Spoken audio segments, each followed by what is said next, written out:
When you're ready to set up your staff in Twine, make sure you log in to sis.choosetwine.com. Log in with the Twine admin credentials that you had been provided, and you'll go to the Users menu on the left, and then you can go to Add a User. Fill in the required information to add a user, which is their first name and last name. And then you'll also need to provide an email address. Now this email address is their EDSB login ID. So this is what they will log into EDSB with to get in to interact with students and parents inside the EDSB system.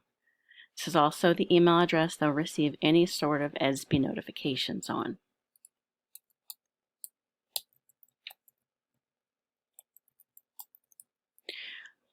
Once you fill out the needed information, click Save, and now that teacher has been created and will sync over to EDSB overnight.